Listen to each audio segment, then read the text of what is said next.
La trataron de loca.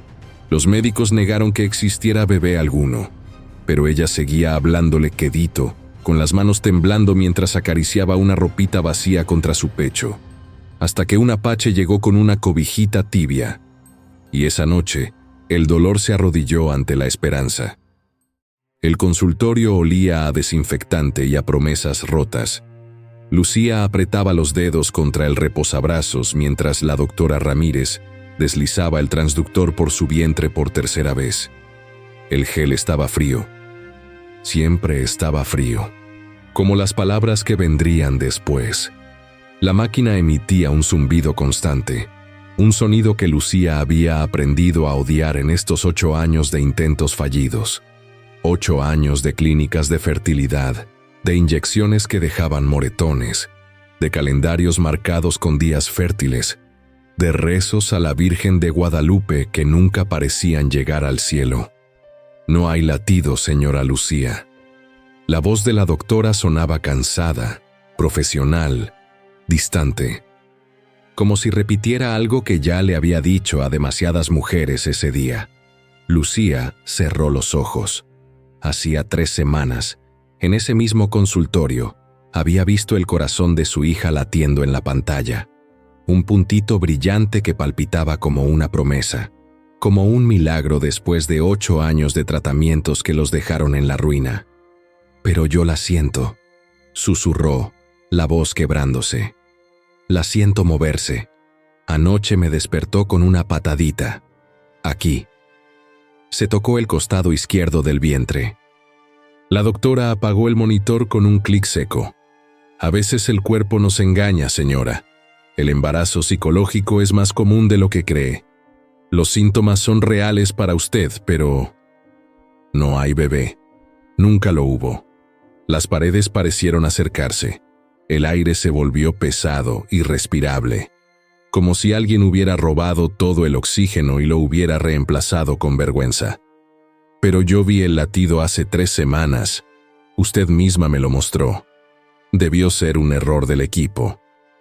O una sombra mal interpretada». La doctora se quitó los guantes con un chasquido seco. Los estudios de sangre salieron negativos. 2 veces. El ultrasonido está vacío. Su útero está completamente limpio. Limpio. La palabra cayó como una piedra en agua quieta. Limpio, como si nunca hubiera habido vida ahí. Le voy a recetar algo para la ansiedad. Y le recomiendo que vea a un psicólogo. Esto puede volverse peligroso si no lo trata. Lucía se bajó de la camilla con las piernas temblorosas. Se limpió el gel, pero sus manos no dejaban de temblar. Cuando salió del consultorio, la recepcionista la miraba con lástima. Esa mirada que decía: «Pobre mujer, está perdiendo la razón». En la sala de espera, 2 mujeres embarazadas conversaban sobre nombres de bebé. Una se acariciaba el vientre con esa seguridad que Lucía nunca había sentido. La otra reía, una risa llena y redonda como su barriga. Una risa que a Lucía le dolió más que cualquier palabra de la doctora. Salió a la calle. El sol de Guanajuato le quemaba los ojos. Los colores de los edificios coloniales, amarillos, rojos, azules, le parecieron obscenos en su alegría. Como si la ciudad entera se burlara de su dolor. Caminó sin rumbo por las calles empedradas. Pasó frente a la iglesia donde se había casado con Armando. Pasó frente a la casa de su infancia. Pasó frente a la tienda de doña Carmen, que la vio pasar y se santiguó, como si Lucía cargara una maldición. Cuando llegó a su casa, Armando estaba viendo las noticias. Ni siquiera volteó. «¿Y?», preguntó sin apartar la vista de la televisión. «Dicen que no hay bebé». Armando suspiró, un suspiro largo, cansado. «Ya te lo dije, Lucía. Te estás haciendo ilusiones otra vez, como la vez pasada». «Pero yo vi el latido». «No viste nada», gritó, volteando con ojos rojos de rabia. «¿Cuántas veces vamos a pasar por esto? Primero fueron los tratamientos que nos dejaron en la ruina. Vendimos el carro. Empeñamos la casa de mi madre, luego la depresión. Y ahora esto. Inventarte un embarazo que ni siquiera existe». No me lo inventé. Ella está aquí. Puedo sentirla. No hay nadie, Lucía. Se puso de pie, tirando el control remoto. Y si sigues con esta locura, voy a tener que llevarte con un psiquiatra. Esto ya no es normal. Esa noche, Lucía se encerró en el cuarto que habían pintado de amarillo 2 semanas atrás. Había una cuna blanca que compraron en un remate. Una mecedora de su abuela. Y en el closet, ropita de bebé que había tejido durante las noches de insomnio. Se sentó en el suelo con un suéter diminuto color durazno entre las manos. Lo apretó contra su pecho y habló en voz baja. Yo sé que estás aquí, mi niña. No importa lo que digan. No importa que no puedan verte. Yo sí te veo. Afuera, Armando hablaba por teléfono con su suegra. Aunque no podía escuchar las palabras exactas, Lucía reconoció el tono. Ese tono que usaban todos ahora cuando hablaban de ella. Como si fuera de cristal, como si estuviera rota. Tal vez sí la había perdido. Tal vez todos tenían razón y ella estaba aferrándose a una mentira porque la verdad dolía demasiado. Tal vez nunca hubo bebé. Tal vez solo fue su cuerpo traicionándola una vez más. Pero cuando cerró los ojos y puso las manos sobre su vientre, sintió algo. Un aleteo suave, como una mariposa atrapada, como un susurro que decía: «Estoy aquí, mamá, no me dejes». Y supo, con una certeza que no podía explicar ni defender ante nadie, que su hija seguía ahí, esperando, escondida de todos menos de ella. 3 días después del último ultrasonido, Lucía dejó de salir de casa. No porque no quisiera, sino porque cada vez que abría la puerta, los vecinos la miraban con esa mezcla de curiosidad y lástima que dolía más que cualquier insulto directo. Doña Carmen se santiguaba cada vez que la veía pasar. Don Roberto bajaba la mirada. Y en misa del domingo, la señora Estrada se cambió de lugar, como si la locura fuera contagiosa. Armando ya no le hablaba. Comía en silencio, se iba temprano al trabajo, regresaba tarde, dormía en el sofá. Y cuando Lucía intentaba explicarle lo que sentía, él solo negaba con la cabeza y subía el volumen de la televisión. Los días se volvieron largos, interminables. Lucía pasaba las horas en el cuarto amarillo, doblando y desdoblando la ropa de bebé, hablándole a su hija en voz baja, contándole cosas que nunca le contó a nadie, sus miedos, sus sueños, sus recuerdos de cuando era niña y jugaba con muñecas. Recordaba a su abuela, que había muerto cuando Lucía tenía 12 años. Su abuela que le decía: «Mijita, la maternidad no es solo parir, es sostener, es creer cuando nadie más cree». Una tarde, mientras Lucía doblaba pañales que había comprado en el mercado, pañales que Armando había escondido 3 veces y ella había vuelto a sacar, escuchó voces en la sala. Reconoció la voz de su hermana, Patricia, y la de su madre. «No puede seguir así», decía Patricia. «Está empeorando. Ayer la vi hablándole a su panza en el patio. Los vecinos están hablando, mamá». «Ya hablé con el padre Julián», respondió su madre con voz temblorosa. «Dice que puede ser una prueba de Dios o una obsesión que necesita tratamiento». «Mamá, no necesita un padre, necesita un psiquiatra. Algo está mal en su cabeza». Algo se rompió. Lucía apretó los pañales contra su pecho. Las lágrimas le quemaron el rostro, pero no hizo ruido. «Armando dice que si no mejora, va a tener que internarla», continuó Patricia. «No puede obligarla a aceptar que no está embarazada si ella se niega a ver la realidad. Puede hacerse daño». «¿Internarla?». La voz de su madre se quebró. «No, Patricia, no podemos hacerle eso. Y por eso mismo tenemos que ayudarla, mamá, antes de que sea demasiado tarde». Lucía se levantó despacio. Se miró en el espejo del closet. Una mujer demacrada la miraba de vuelta. Ojeras profundas, cabello descuidado, ropa que le quedaba grande porque había perdido peso sin darse cuenta. Esa noche, cuando la casa estaba en silencio, Lucía empacó una maleta pequeña. No mucha ropa, solo lo necesario. El suéter de bebé que había tejido, una foto de la Virgen de Guadalupe que su abuela le había regalado, y la libreta donde había escrito cartas a su hija desde el primer día. Leyó la última carta que había escrito esa tarde. Hija mía, hoy tu tía dice que estoy loca. Tal vez tenga razón. Pero si estar loca es sentirte aquí dentro, si estar loca es amarte aunque nadie más pueda verte, entonces prefiero estar loca que cuerda, porque la cordura sin ti es solo un mundo vacío, donde no quiero vivir.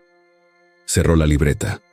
Guardó el anillo de matrimonio en la mesa de noche, no como un acto de rabia, sino como una despedida. Armando ya no era su esposo. Hacía semanas que solo era un extraño que dormía en su sofá y la miraba con miedo. A las 3 de la madrugada, cuando Armando dormía profundamente, Lucía salió de la casa sin hacer ruido. Caminó por las calles vacías de Guanajuato, con la maleta en una mano y la otra sobre su vientre. No tenía un plan. Solo sabía que no podía quedarse ahí, rodeada de gente que la miraba como si estuviera rota. Caminó hasta que los edificios coloniales dieron paso a calles de tierra. Hasta que las luces de la ciudad se volvieron puntitos lejanos. Hasta que los perros dejaron de ladrar y solo quedó el sonido de sus pasos sobre la tierra seca. Cuando ya no pudo caminar más, se sentó bajo un árbol de mezquite a un costado del camino. El cielo empezaba a clarear. Los primeros pájaros cantaban. Y Lucía, con la espalda contra el tronco áspero y las manos sobre su vientre, cerró los ojos y susurró: «Ya no sé qué hacer, Diosito. Ya no sé si estoy loca o si todos los demás están ciegos. Pero si estoy loca, si todo esto es mentira, entonces ¿por qué duele tanto? ¿Por qué la siento como si fuera más real que yo misma?» Fue entonces cuando escuchó los pasos. Abrió los ojos despacio. Un hombre caminaba por el sendero, alto, de piel morena, cabello negro recogido en una trenza. Vestía ropa simple, pantalón de mezclilla gastado, camisa de manta blanca, huaraches. Llevaba un morral de cuero al hombro y en las manos, algo envuelto en tela color tierra. El hombre se detuvo al verla. No dijo nada. Solo la miró con esos ojos oscuros que parecían entenderlo todo sin necesidad de palabras. Ojos que no la juzgaban, que no la miraban con lástima ni con miedo. Lucía quiso decir algo, explicar por qué estaba ahí sentada a mitad de la nada con una maleta y el corazón roto, pero las palabras se le atascaron en la garganta. El hombre se acercó despacio, como quien se acerca a un animal herido. Se arrodilló frente a ella y extendió las manos. En ellas había una cobija diminuta, tejida a mano en tonos ocre y verde. Todavía estaba tibia, como si acabara de salir del telar. «Para la niña», dijo el hombre en voz baja. Su español tenía un acento distinto, antiguo. «Para cuando llegue». Lucía tomó la cobija con manos temblorosas. Era suave, perfecta, hecha con un cuidado que solo alguien que entiende la espera podía tener. Olía a humo de leña y a esperanza. ¿Usted puede verla?», susurró Lucía, la voz quebrándose. Necesitaba saberlo. Necesitaba que alguien confirmara que no estaba loca. El hombre no respondió directamente, solo asintió una vez, despacio. «A veces las cosas más reales son las que no todos pueden ver», dijo. «Pero eso no las hace menos verdaderas, solo más sagradas». Se puso de pie. Y antes de que Lucía pudiera preguntarle su nombre, o de dónde venía o por qué le creía, cuando nadie más lo hacía, el hombre ya estaba caminando de nuevo por el sendero, perdiéndose entre los matorrales y la luz dorada del amanecer. Lucía abrazó la cobija contra su pecho, y por primera vez en semanas sintió algo parecido a la paz. No era felicidad, todavía no, pero era suficiente para respirar, suficiente para seguir. No estaba loca, no estaba sola, y su hija, seguía ahí, esperando, escondida de todos menos de ella. Y ahora, de un extraño que tejía cobijas para niñas que solo las madres podían ver. Lucía siguió el sendero que el hombre había tomado. No sabía por qué, solo que algo en su interior le decía que no debía regresar a casa, que había algo más esperándola. El camino se volvió angosto, bordeado por nopales y arbustos secos. Entre las piedras y la tierra rojiza, vio una construcción pequeña, paredes de adobe agrietadas, techo de lámina, una puerta desgastada. Junto a la entrada había macetas con sábila y plantas que no reconoció. El hombre estaba afuera, avivando el fuego de un comal hecho con piedras. Un perro callejero, flaco, color café, comía tortillas de un plato de barro. Cuando vio a Lucía, el perro levantó la cabeza pero no ladró. El hombre tampoco pareció sorprendido. «Siéntese», dijo sin voltear. «El sol ya está fuerte». Lucía obedeció. Se sentó sobre una piedra plana, dejando la maleta a sus pies. El perro se acercó a olfatearla, y luego se echó con un suspiro, como si él también estuviera cansado de la vida. El hombre puso agua a calentar en una olla de barro. Trabajaba en silencio. Molía maíz en un metate antiguo, echaba sal con los dedos, amasaba con movimientos lentos y precisos, como si hacer tortillas fuera un ritual sagrado. «¿Cómo supo?», preguntó Lucía finalmente. «Lo de mi hija». «¿Cómo supo que ella está aquí?». El hombre echó una tortilla al comal y esperó a que se inflara antes de hablar. «Mi abuela era partera, atendió partos durante 60 años. Decía que hay embarazos que solo la madre puede ver. Algunos niños llegan de otra manera, no con prisas, llegan cuando están listos, y hasta entonces se esconden. Los doctores dicen que estoy loca. Los doctores saben de cuerpos, no de fe, no de misterios». Volteó la tortilla con los dedos sin quemarse. «Mi abuela decía que hay cosas que las máquinas no pueden ver, cosas que solo el corazón puede saber». Lucía apretó la cobija contra su pecho. Olía a humo de leña y a esperanza. «¿Usted tiene hijos?». El hombre negó con la cabeza. Una sombra cruzó su rostro. «Tuve una hija, hace mucho, pero ella se fue antes de que yo pudiera conocerla. Su madre también, en el parto. Las dos. Lo siento mucho. Así es la vida a veces. Te da cosas y luego te las quita. Y uno tiene que decidir si sigue buscando o se rinde. Yo me rendí por muchos años, ahora solo vivo». Le pasó una tortilla recién hecha. Lucía la recibió con manos temblorosas. Hacía días que no comía bien. La tortilla estaba caliente, suave, con ese sabor a tierra que solo las tortillas hechas a mano tienen. Comió en silencio. El hombre preparó más tortillas. El perro roncaba. Y Lucía, por primera vez en meses, sintió que podía respirar sin que el pecho le doliera. «¿Por qué me ayuda?», preguntó. «Ni siquiera me conoce». El hombre se quedó mirando el fuego. «Porque yo también sé lo que es cargar algo que nadie más puede ver. Cuando uno está solo con eso, el peso es más grande.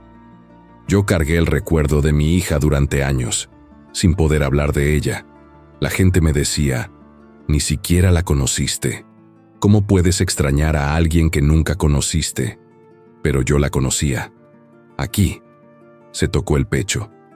La conocía mejor que a nadie. Las lágrimas volvieron, pero esta vez no eran de tristeza. Eran de alivio, de gratitud, de saberse vista por alguien. «Mi nombre es Lucía, Aníbal, aunque la gente me llama el Apache, por mi familia, por mi sangre». «¿Apache de verdad?». «De los que quedaron, los que no se dejaron borrar. Mi bisabuelo vino del norte cuando cerraron las fronteras. Se escondió aquí. Tuvo hijos con una mujer de aquí, y así seguimos, medio escondidos. Pero aquí, se quedaron en silencio cómodo. El perro roncaba, el fuego chisporroteaba, una brisa movía las hojas del mezquite». Lucía sintió que no tenía que explicarse, que simplemente podía ser. «Quédese aquí si quiere», dijo Aníbal. «No tengo mucho, pero hay espacio. Aquí la gente me deja en paz. Tal vez también la dejen a usted». Lucía miró hacia el camino. Allá abajo estaba su casa. su esposo que ya no le creía, su familia que quería internarla, los doctores que la trataban como si estuviera rota. Y aquí había un hombre que le había dado una cobija para su hija, que no necesitaba pruebas para creerle. «Me quedo», susurró. Aníbal asintió, como si esa respuesta fuera la única posible. Esa tarde, le mostró el interior del refugio.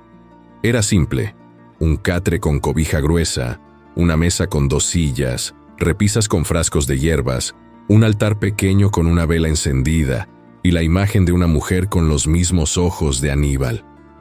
«Era mi madre», explicó. «Murió cuando yo era niño, pero siempre la mantengo cerca. Puede dormir en el catre, yo duermo afuera. No puedo quitarle su cama». «Sí puede», interrumpió con voz suave. «Usted necesita descansar. Cargar una vida no es fácil aunque nadie más la vea». Lucía sintió que algo se rompía dentro de ella. Algo bueno, como cuando rompes una pared que te ahogaba y finalmente puedes ver el cielo. Esa noche, se acostó en el catre con la cobija que Aníbal le había dado. Afuera, el viento soplaba entre los mezquites. Podía escuchar a Aníbal hablándole al perro en voz baja, en un idioma que sonaba antiguo, como palabras que habían existido antes de que el mundo se volviera ruidoso. Se llevó las manos al vientre, y ahí, en ese refugio en medio de la nada, rodeada de silencio y fe, sintió otra vez ese aleteo. Suave, pequeño, real, más real que todas las máquinas del hospital. «Ya falta poco, mi niña», susurró en la oscuridad. «Encontramos un lugar seguro, encontramos a alguien que nos cree». Y por primera vez en mucho tiempo, lo creyó de verdad. Los días comenzaron a tomar un ritmo distinto. Lucía se despertaba con el sol, antes de que el calor se volviera insoportable. Aníbal ya estaba levantado, preparando café de olla en una cafetera abollada que había sido de su abuela. Le servía sin preguntar, porque algunos gestos no necesitan palabras. El café era fuerte, amargo, pero con ese toque de canela y piloncillo que lo hacía reconfortante. Lucía lo tomaba sentada en la piedra plana frente al fuego, viendo cómo el sol pintaba las montañas de dorado. El perro, que ella había empezado a llamar Canelo, se acostaba a sus pies cada mañana, como si supiera que ella necesitaba esa compañía silenciosa. Aníbal le enseñó a moler maíz en el metate. Al principio le dolían las muñecas, pero poco a poco sus manos aprendieron el ritmo. No se trataba de fuerza, sino de paciencia, de movimientos constantes, circulares, casi meditativos. «Mi abuela decía que moler maíz es como rezar», le dijo una mañana. «No importa cuánto tiempo tome, solo importa que lo hagas con atención». Una mañana, mientras echaban tortillas al comal, Aníbal anunció: «Hoy vamos al pueblo. Necesito vender unas cosas en el mercado. Puede venir si quiere». Lucía asintió. Hacía más de una semana que estaba ahí y no había bajado al pueblo. Tenía miedo de encontrarse con alguien conocido, pero algo en la voz de Aníbal la hizo sentir segura. «Voy con usted». El mercado de Santa Rosa de Lima estaba lleno de colores y voces. Puestos de frutas, de ropa con rebozos colgados como banderas, de comida donde el olor a carnitas se mezclaba con el de tortillas recién hechas. Aníbal montó su puesto en una esquina tranquila. Extendió un petate y colocó sus cosas con cuidado. Frascos de miel de colores ámbar, manojos de hierbas secas, artesanías tejidas con fibras de lechuguilla. Todo ordenado, como si cada objeto tuviera su lugar sagrado. La gente lo conocía. Algunas mujeres mayores se acercaban, compraban sus hierbas, le pedían consejos. Él respondía con palabras cortas, precisas, como recetas antiguas heredadas. Nunca cobraba de más. Lucía se sentó a su lado, observando. Una señora mayor, pelo blanco recogido, delantal bordado, compró miel y se quedó mirando a Lucía con curiosidad. «¿Y esta muchachita? ¿Es su esposa, Aníbal?» Aníbal negó con la cabeza sin dejar de acomodar sus hierbas. «Es una amiga. Está de paso. La señora asintió, pero su mirada decía, ya veremos. No preguntó más. A media mañana, una niña pequeña se acercó jalando a su madre del rebozo. No tendría más de 4 años. Llevaba un vestido rosa con volantes y zapatos de charol. Señaló un tejido de colores que Aníbal había hecho, una especie de mandala con tonos verdes, ocres y rojos.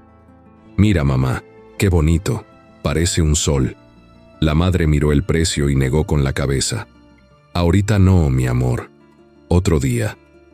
La niña puso cara triste pero no insistió. Tomó la mano de su madre y se alejaron. Lucía las vio perderse en la multitud, y algo en su pecho se apretó. Un dolor dulce, un anhelo tan grande que casi no cabía en su cuerpo. Así se vería ella algún día con su hija, caminando por el mercado, comprando cosas innecesarias solo para verla sonreír, enseñándole los nombres de las frutas, cargándola cuando se cansara. ¿Quiere ir a caminar?, preguntó Aníbal. Caminaron por las calles empedradas hasta llegar a una iglesia pequeña. La fachada era blanca, con una cruz de piedra en lo alto. La puerta estaba abierta. «Entre si quiere», dijo Aníbal. «Yo la espero aquí». Lucía entró. La iglesia estaba vacía. Olía a cera derretida y a flores marchitas. Se sentó en la primera banca y miró hacia el altar. Ahí estaba la Virgen de Guadalupe, con su manto estrellado y su mirada dulce. Cerró los ojos y habló en voz baja. «Virgencita, ya no sé qué pensar. Todos me dicen que estoy loca. Mi esposo, mi familia, los doctores. Pero yo la siento. La siento aquí adentro. Y no puedo creer que todo esto sea solo mi cabeza jugándome una broma cruel. Porque si lo es, entonces, ¿qué me queda?». Abrió los ojos. La Virgen seguía ahí, inmóvil, con esa expresión de compasión eterna. Lucía esperaba una señal, un milagro. No pasó nada. Pero cuando salió de la iglesia, Aníbal estaba junto a la puerta con algo en las manos. Un rebozo color vino, con bordados en hilo dorado que formaban flores y pájaros. Era viejo pero hermoso. «Era de mi madre», dijo. «Quiero que lo tenga, para que cargue a la niña cuando nazca». Lucía tomó el rebozo con manos temblorosas. La tela era suave, gastada en algunos lugares, pero los bordados seguían brillantes. Olía a lavanda y a memoria. «No puedo aceptar». «Sí puede, y va a necesitarlo», insistió Aníbal. «Mi madre lo usó para cargarme a mí, y mi abuela lo usó para cargar a mi madre. Ahora le toca a usted». Lucía apretó el rebozo contra su pecho, y las lágrimas comenzaron a caer. Lágrimas que había estado guardando. Lágrimas que no había podido derramar frente a Armando o su familia porque tenía que ser fuerte. «¿Por qué hace todo esto por mí?», preguntó entre sollozos. «¿Por qué me cree cuando nadie más lo hace?». Aníbal la miró con esos ojos oscuros que parecían guardar siglos de silencio. «Porque yo también cargué algo invisible durante mucho tiempo, y nadie me creyó tampoco. Me decían, ya pasó, olvídala, ni siquiera la conociste. Pero yo la conocía. Aquí». Se tocó el pecho. «Y eso era suficiente. Hasta que dejé de necesitar que me creyeran. Hasta que entendí que la fe de uno no necesita la aprobación de nadie». Regresaron al refugio al atardecer. El cielo estaba pintado de naranja y morado. Lucía cocinó frijoles mientras Aníbal tallaba un pedazo de madera con un cuchillo pequeño. El perro dormía entre ellos. Y por primera vez en años, Lucía sintió algo parecido a la paz. Esa noche, mientras se acostaba con el rebozo de la madre de Aníbal sobre los hombros, Lucía susurró: «Gracias, mi niña, por no rendirte, por seguir ahí, por esperarme». Y en el silencio de la noche, sintió una respuesta, no con palabras, sino con ese aleteo suave que ya conocía tan bien. Ese aleteo que le decía: «Yo también te estoy esperando, mamá. No me voy a ir». Habían pasado 3 semanas desde que Lucía llegó al refugio. Su cuerpo había cambiado. Ya no era la mujer demacrada que había huido de su casa. Había recuperado peso, color en las mejillas, fuerza en las manos, y su vientre había crecido. No mucho, pero suficiente para que el rebozo de la madre de Aníbal se acomodara diferente sobre sus hombros. Una mañana, mientras molía maíz en el metate, sintió algo distinto, una presión suave pero firme en el costado, como si alguien hubiera puesto la palma de la mano contra su vientre desde adentro. Se detuvo. Puso las manos sobre la tela de su vestido y esperó. Ahí estaba otra vez, más clara, más real. Una patadita que no podía confundir con gases o contracciones musculares. «Aníbal», llamó con voz temblorosa. Él estaba alimentando a Canelo con tortillas duras. Al escuchar su tono, dejó todo y se acercó. «¿Qué pasa?» «Ella se está moviendo, más fuerte que antes. ¿Quiere sentir?» Aníbal dudó. Sus ojos fueron de la cara de Lucía a su vientre y de vuelta. Finalmente asintió. Lucía tomó su mano, áspera, callosa, con cicatrices de años de trabajo, y la puso sobre su costado izquierdo. Esperaron en silencio. Canelo se acercó y se echó a sus pies, como si también quisiera ser parte del momento. Y entonces sucedió. Una patadita clara, fuerte, justo bajo la palma de Aníbal. Los ojos del hombre se llenaron de asombro, y por primera vez desde que Lucía lo conocía, vio lágrimas en esos ojos oscuros. «Ahí está», susurró. «Ahí está su niña». «¿La siente de verdad? ¿No estoy loca?» «La siento. Está fuerte. Está viva. Y está esperando el momento perfecto para llegar». Esa tarde, Aníbal desapareció por varias horas. Regresó al atardecer con un pedazo de madera en las manos. Suave, color miel, sin nudos ni grietas. «¿Qué es?», preguntó Lucía. «Va a ser un sonajero, para cuando nazca. Mi abuela decía que el primer sonido que escucha un bebé después del llanto debe ser música. Algo que le diga, bienvenida al mundo». Se sentó junto al fuego y comenzó a tallar. Sus manos se movían con precisión, como si conocieran la forma que estaba escondida dentro de la madera. Poco a poco, fue emergiendo algo hermoso. Un círculo con pequeñas esferas adentro que sonarían suave cuando se moviera. Lucía lo observaba trabajar. Había algo hipnótico en el ritmo de sus movimientos, en la concentración silenciosa, en la manera en que trataba la madera como si fuera algo sagrado. ¿Cómo aprendió a hacer esto? Mi abuelo me enseñó. Decía que tallar es como criar hijos. Tienes que tener paciencia. No puedes forzar la madera a ser lo que no es. Solo puedes ayudarla a encontrar su forma verdadera. Trabajó hasta que la luz se fue. Entonces encendió una lámpara de petróleo y siguió. Lucía se quedó dormida al sonido del cuchillo contra la madera. Un sonido rítmico, reconfortante, como un arrullo. Al día siguiente, una mujer llegó al refugio. Era mayor, con cabello blanco trenzado y vestido negro.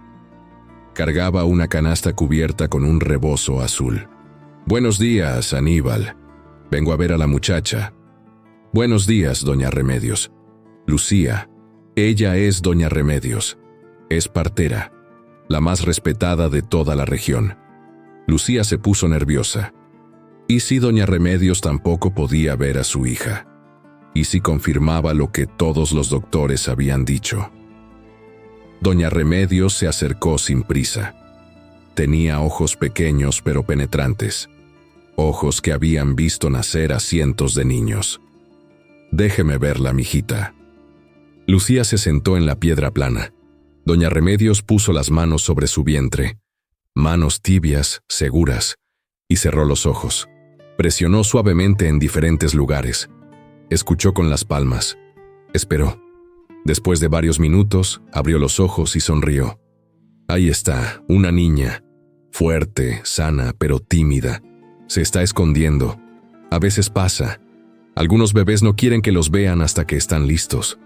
Lucía sintió que el mundo se detenía. ¿De verdad la siente? La siento. Y la escucho. Su corazón late bien. Está en buena posición. Calculo que faltan como 2 meses, tal vez menos. Sacó cosas de su canasta: hierbas secas, frascos con aceites, una bolsita de tela. Esto es para las náuseas, esto para los dolores de espalda, y esto, le dio la bolsita, es para hacer té cuando empiecen las contracciones. Va a necesitarlo.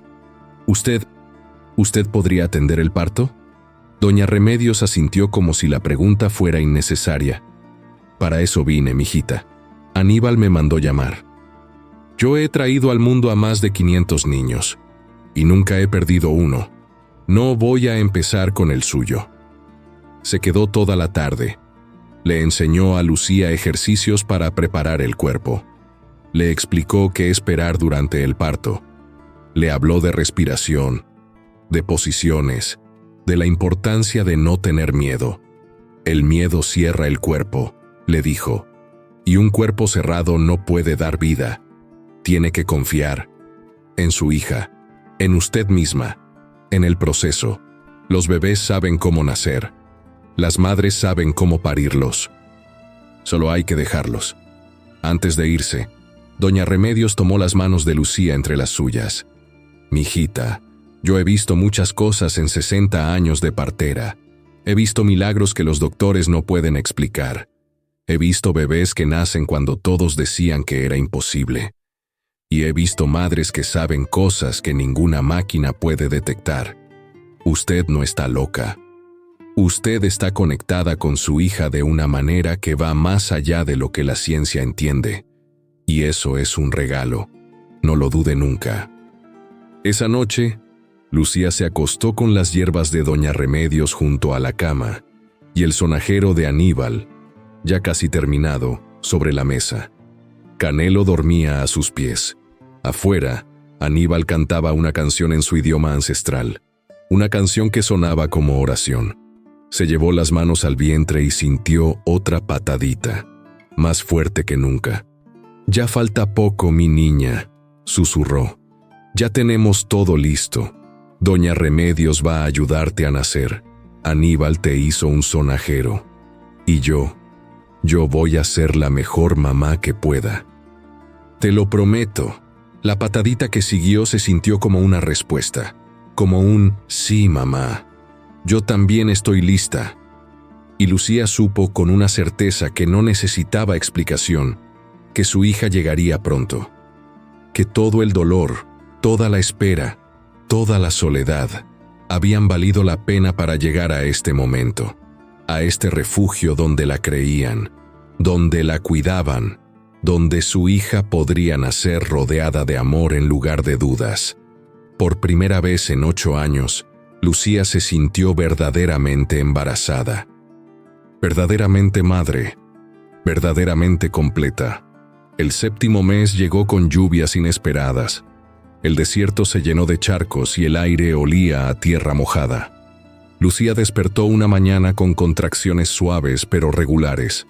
No eran de parto, doña Remedios se lo había explicado, sino de preparación, su cuerpo ensayando para el gran momento. Estaba sentada bajo el mezquite, tejiendo una mantilla amarilla con estambre que Aníbal había comprado en el mercado, cuando vio las siluetas acercándose por el sendero. 3 figuras caminando despacio, como quien no quiere ser visto. Reconoció a Armando por su manera de caminar, a su hermana Patricia por el cabello recogido, y a su madre por el rebozo negro que siempre usaba para salir de casa. El corazón se le aceleró, no de alegría, de pánico. «Aníbal», llamó con voz tensa. Él salió del refugio, vio las figuras y entendió inmediatamente. Se colocó junto a Lucía, no para esconderse, sino para acompañarla. Canelo gruñó suavemente, como si también sintiera la tensión. Armando llegó primero. Estaba más delgado, con ojeras profundas y barba de varios días. Su mirada fue directamente al vientre de Lucía, ahora claramente visible bajo el vestido, y se quedó paralizado. «Lucía, ¿qué es esto?» «Hola, Armando», respondió ella con voz tranquila. Más tranquila de lo que se sentía.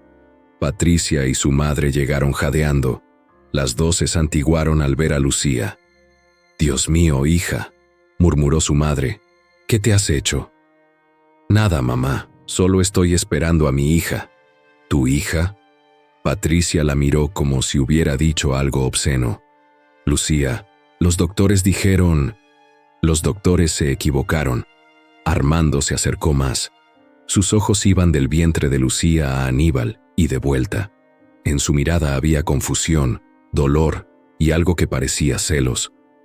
«¿Quién es él?», preguntó señalando a Aníbal. «Es mi amigo, me está cuidando». «¿Tu amigo?». La voz de Armando subió de tono. «Lucía, desapareciste en la madrugada. Llevamos 2 meses buscándote. Tu madre no ha dormido. Yo pensé que te había pasado algo terrible. Y te encuentro aquí con él. ¿Embarazada de él?». «No estoy embarazada de él. Estoy embarazada de nuestra hija, la que tú dijiste que no existía». «Esa hija no existe», gritó Armando. «Los estudios fueron claros. 2 ultrasonidos. Análisis de sangre. No había nada, Lucía, nada». Aníbal habló por primera vez con voz calmada pero firme. «Con respeto, señor, pero su esposa está esperando una niña. Yo la he sentido moverse. Doña Remedios la ha examinado. El bebé está sano y listo para nacer. ¿Y usted quién es para opinar?». Armando lo miró con desprecio. «¿Qué es? ¿Curandero? ¿Brujo? Aprovechado que se mete con mujeres vulnerables». Lucía se puso de pie, con una fuerza que no sabía que tenía. «Basta. Aníbal me salvó cuando ustedes me abandonaron. Me creyó cuando ustedes me dijeron que estaba loca. Me cuidó cuando ustedes querían internarme». «Porque estás loca», gritó Patricia. «Mira dónde estás, viviendo como salvaje con un desconocido, creyendo que estás embarazada cuando no lo estás». «Sí lo estoy». Lucía se llevó las manos al vientre. «Y si no me creen, tóquenla. Sientan cómo se mueve». Su madre se acercó con lágrimas en los ojos. «Hija, por favor, ven a casa. Te vamos a cuidar. Te vamos a ayudar. Pero tienes que aceptar que necesitas tratamiento». «¿Tratamiento para qué, mamá?». «Para dejar de amar a mi hija. Para aceptar que los doctores saben más que yo sobre mi propio cuerpo». Armando se acercó más, con los puños cerrados. «Lucía, eres mi esposa, tienes que venir conmigo, ahora». «No soy tu esposa», respondió ella con una calma que la sorprendió. «Dejé de serlo el día que me dijiste que estaba loca por amar a mi hija. El día que dormiste en el sofá porque no podías soportar estar cerca de mí. Porque no había hija que amar. Porque te estabas aferrando a una mentira. Fue entonces cuando sucedió. Una patada fuerte, tan fuerte que se vio a través de la tela del vestido. Un pequeño bulto que se movió de un lado a otro del vientre de Lucía. Todos se quedaron en silencio. «¿Vieron eso?», susurró Lucía. «Lo vieron». Su madre se acercó despacio, con los ojos muy abiertos. Extendió la mano temblorosa hacia el vientre de su hija. «¿Puedo...?». Lucía asintió. Su madre puso la palma sobre su vientre y esperó. Otra patada, clara, inconfundible. Los ojos de la mujer se llenaron de lágrimas. Hay algo ahí», murmuró. «Algo que se mueve». Patricia se acercó también, incrédula. Puso su mano junto a la de su madre. Otra patada. «No puede ser», susurró. «Los doctores dijeron». Solo Armando se quedó atrás, negando con la cabeza. «Es imposible. Esto es imposible». Debe ser otra cosa. Gases, contracciones musculares, algo». «Ven», le dijo Lucía. «Ven y siéntela tú mismo». Armando se acercó despacio, como quien se acerca a algo peligroso. Puso la mano sobre el vientre de su esposa, y ahí estaba. Una patada fuerte, directa, como si el bebé supiera que era su padre y quisiera saludarlo. Armando retiró la mano como si se hubiera quemado. No entiendo», murmuró. «Los estudios, los doctores, todo decía que no había nada». «A veces los doctores se equivocan», dijo Aníbal suavemente. A veces las máquinas no pueden ver lo que el corazón sí puede. Armando lo miró con ojos llenos de confusión y dolor. ¿Y usted qué sabe? ¿Qué es usted para ella? Aníbal miró a Lucía. En sus ojos había una pregunta silenciosa. Ella asintió. Soy alguien que la escuchó cuando nadie más lo hacía. Alguien que creyó en ella cuando todos la abandonaron. Y si ella me lo permite, voy a ser alguien que ayude a traer a su hija al mundo. Su hija es mi hija, dijo Armando con voz quebrada. No, respondió Lucía con tristeza. Tu hija era la que no quisiste ver, la que negaste, la que llamaste mentira. Esta niña es mía, y de quien la haya cuidado cuando más lo necesitaba. El silencio que siguió fue pesado, cargado de años de dolor y malentendidos. Finalmente, la madre de Lucía habló. Hija, si de verdad estás embarazada, si de verdad va a nacer una niña, entonces necesitas estar en un hospital, con doctores, con equipo médico. No, mamá. Voy a tener a mi hija aquí, con doña Remedios, con Aníbal, con gente que me cree. Pero es peligroso. Lo peligroso fue estar rodeada de gente que me decía que estaba loca. Aquí estoy segura. Aquí mi hija está segura. Armando dio un paso atrás como si finalmente entendiera que había perdido algo que nunca podría recuperar. Sí es verdad. Si realmente hay un bebé. ¿Puedo estar aquí cuando nazca? Lucía lo miró durante un largo momento. En sus ojos había dolor, pero también compasión. Puedes venir cuando nazca, puedes conocerla, pero no como su padre. Eso lo perdiste. Puedes venir como alguien que quiere conocerla. Armando asintió, con lágrimas corriendo por sus mejillas. Se fueron al atardecer, los tres caminando despacio por el sendero, cargando el peso de haber descubierto que estaban equivocados, que Lucía no estaba loca, que había algo real, vivo, esperando nacer. Esa noche, Lucía se acostó con el rebozo de la madre de Aníbal sobre los hombros. Canelo dormía a sus pies, y Aníbal cantaba afuera, una canción que sonaba como bendición. Ya falta poco, mi niña, susurró. Ya todos saben que estás aquí. Ya no tengo que demostrárselo a nadie más. Solo tengo que esperarte. Y la patadita que sintió fue suave, tranquila, como si su hija también supiera que lo más difícil había pasado. El 8º mes llegó sin que Lucía se diera cuenta.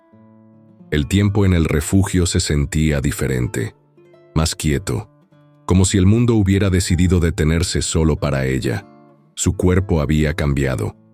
Ya no era la mujer demacrada que había llegado. Había recuperado peso, color en las mejillas, fuerza en las manos, y su vientre había crecido. No mucho, pero suficiente para que la ropa le quedara diferente. Una mañana, Aníbal la despertó antes del amanecer. Hay algo que quiero mostrarle. Caminaron por un sendero desconocido hasta una colina rocosa. Subieron hasta que los pulmones le ardieron, pero siguió, porque confiaba en Aníbal. Llegaron a un claro desde donde se veía todo el valle, el pueblo a lo lejos, pequeño como un juguete, las montañas como guardianes antiguos, el cielo pintándose de naranja mientras el sol asomaba. Mi abuela me traía aquí cuando era niño, dijo Aníbal. Decía que este era un lugar sagrado, donde las oraciones llegan más rápido. Lucía se sentó junto a él. Podía ver su casa desde ahí. Esa casa que ya no se sentía como hogar. ¿Sabe qué es lo más difícil?, preguntó. No es que no me crean, es que yo misma ya no sé si creerme. Hay días en los que estoy segura y días en los que pienso, tal vez sí estoy loca. A veces la fe no se trata de estar seguro, respondió Aníbal. Se trata de elegir creer aunque todo diga lo contrario. Mi abuela decía, la fe no es la ausencia de duda, es la decisión de seguir adelante a pesar de la duda. Y si estoy equivocada, entonces habrás vivido con esperanza en lugar de con rendición, y eso ya es una victoria. Lucía sintió una claridad, una decisión. Quiero volver al hospital. Quiero hacerme otro ultrasonido. 2 días después, Lucía entró al mismo hospital. Las mismas paredes blancas, el mismo olor a desinfectante, la misma recepcionista que la reconoció pero no dijo nada. Aníbal se sentó junto a ella en la sala de espera, su presencia como un ancla. Cuando llamaron su nombre, Lucía se levantó con las piernas temblorosas. «Esto tengo que hacerlo sola», le dijo a Aníbal. Entró al consultorio. Era la misma doctora Ramírez, que la miró con sorpresa genuina. «Señora Lucía, no esperaba volver a verla. ¿Cómo está?» «Quiero otro ultrasonido». La doctora dudó. «¿Está segura?» «Los estudios fueron claros. No quiero darle falsas esperanzas». «Estoy segura». La doctora suspiró pero asintió. Lucía se acostó en la camilla.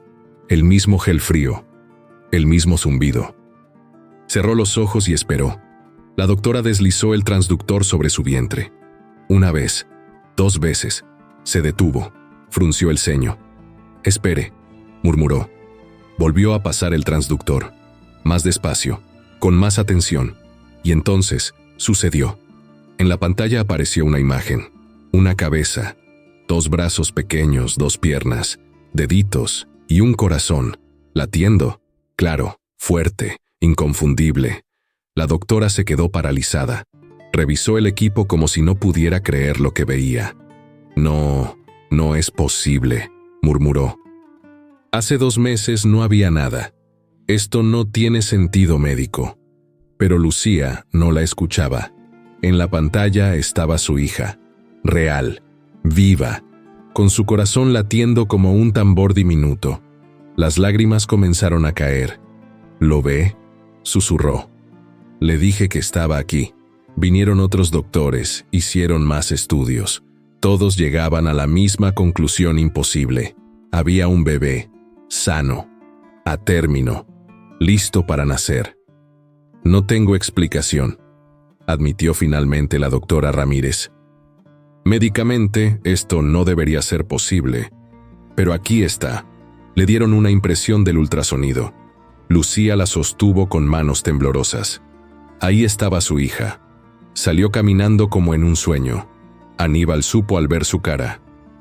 «Ella está aquí», dijo Lucía mostrándole la imagen. «Siempre estuvo aquí. Todos estaban equivocados menos yo». Aníbal miró la imagen. Por segunda vez vio lágrimas en sus ojos. «Lo sabía», dijo. «Siempre lo supe».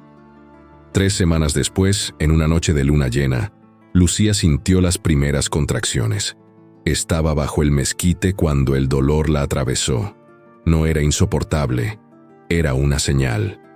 «Aníbal», llamó con calma. Él corrió a buscar a doña Remedios mientras Lucía respiraba, contando los segundos entre contracciones. Doña Remedios llegó con sus hierbas y oraciones. Preparó té para el dolor. Encendió velas. Cantó canciones antiguas que calmaban. El parto fue largo, doloroso. Lucía gritó, lloró. Apretó las manos de Aníbal, pero cuando finalmente escuchó el llanto de su hija, todo el dolor desapareció. Doña Remedios puso a la bebé sobre el pecho de Lucía. Era pequeña, perfecta, con cabello negro y ojos oscuros que parecían ver demasiado. «Hola, mi niña», susurró Lucía. «Al fin te tengo aquí». La envolvió en la cobija que Aníbal le había tejido. La bebé dejó de llorar en cuanto sintió la tela, como si la reconociera. Aníbal se acercó despacio. Miró a la bebé con ternura infinita. «¿Cómo se va a llamar?» Lucía no tuvo que pensarlo. «Esperanza, se llama Esperanza», porque eso era lo que su hija había sido desde el principio. Una esperanza que había sobrevivido a la duda, al rechazo. Una esperanza que se había aferrado a la vida cuando el mundo entero decía que no existía. Días después, Lucía regresó al pueblo con Esperanza en brazos, envuelta en el rebozo de la madre de Aníbal. La gente la miraba con asombro, con incredulidad, algunos con vergüenza por haberla juzgado. Doña Carmen se santiguó al verla pasar, esta vez no por miedo, sino por respeto hacia algo que no podía explicar. Armando la vio desde lejos. Se quedó paralizado. Sus ojos fueron del rostro de Lucía a la bebé y de vuelta.